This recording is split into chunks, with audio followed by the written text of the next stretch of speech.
32 tokoh gereja dari berbagai denominasi gereja di tanah Papua mengunjungi Gubernur Papua, Lukas NMB di kediaman pribadinya di Koya, Kota Jayapura, Selasa tanggal 10 April tahun 2022. Tokoh-tokoh gereja ini diantaranya Ketua Sinode, Pengurus Sinode dan Perwakilan Keuskupan Jayapura yang menjadi anggota Persekutuan Gereja-Gereja Papua (PGGP). Mereka datang berkunjung ke kediaman gubernur untuk melihat kondisi Gubernur NMB dan memberikan dukungan moral kepada NMB yang sedang menuduh tuduhan gratifikasi hingga korupsi. Meski masih belum bisa berbicara secara jelas dan berjalan normal, Gubernur NMB menerima 32 tokoh dan pemimpin gereja ini untuk menyampaikan kondisi terkininya. Saya masih belum bisa bicara jelas dan jalan normal. Kalau berdiri juga masih sakit dan tidak bisa lama, kata Gubernur NMB setelah mengucapkan terima kasih kepada para pemimpin dan tokoh gereja ini. NMB sangat mengapresiasi kedatangan para pemimpin gereja ini. Ia mengakui kedatangan para pemimpin gereja ini memberikan semangat agar ia cepat pulih dari sakitnya. Para pemimpin gereja ini berkesempatan berdialog dengan NMB. Beberapa pertanyaan yang disampaikan oleh para pemimpin gereja, termasuk mengenai tuduhan yang dialamatkan kepada Gubernur Papua ini. Ditegaskan kepada para pemimpin dan pengurus gereja ini bahwa yang ia hadapi saat ini sudah berlangsung sejak tahun 2017, di mana ia pernah ingin dijebak dalam operasi tangkap tangan (OTT) di Jakarta, hendak dicelakai hingga dibuntuti kemana-mana. Hendak berobat pun ia kerap dihalang-halangi.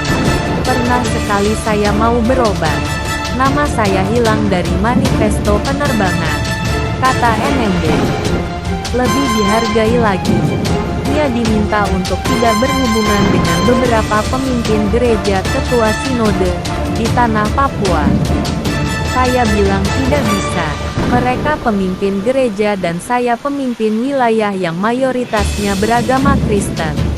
Saya pasti akan sering bertemu mereka dan umat Kristen.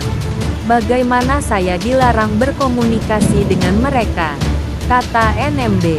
Para pemimpin gereja ini bersimpati atas apa yang dialami oleh Gubernur Papua ini.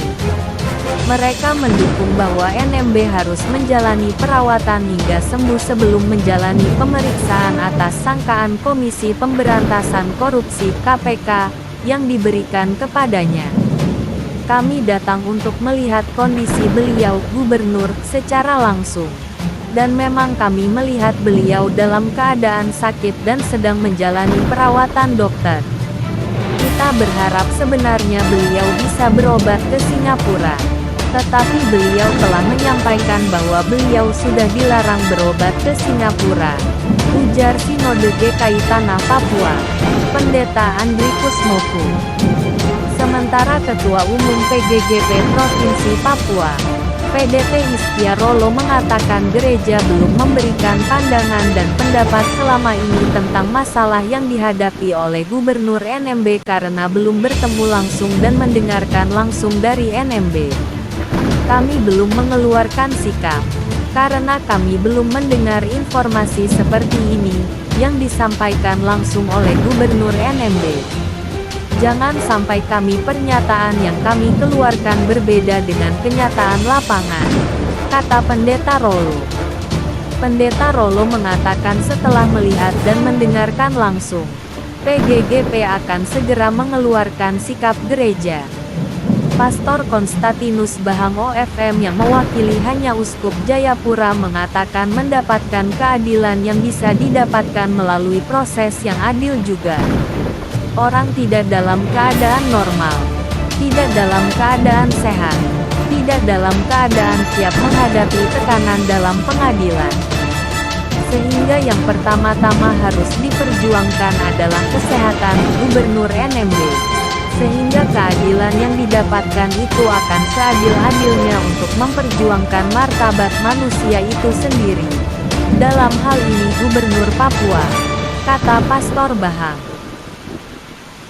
Usai berdialog dengan Gubernur NMB, para ketua sinode, pengurus sinode dan perwakilan Keuskupan Jayapura bersama-sama mendoakan Gubernur Papua sebelum kunjungan mereka.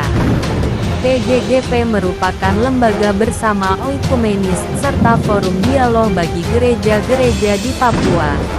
Representasi dari 58 denominasi gereja di Provinsi Papua dan 48 denominasi di Provinsi Papua Barat yang berasal dari 5 aras rumpun gereja besar di seluruh tanah Papua.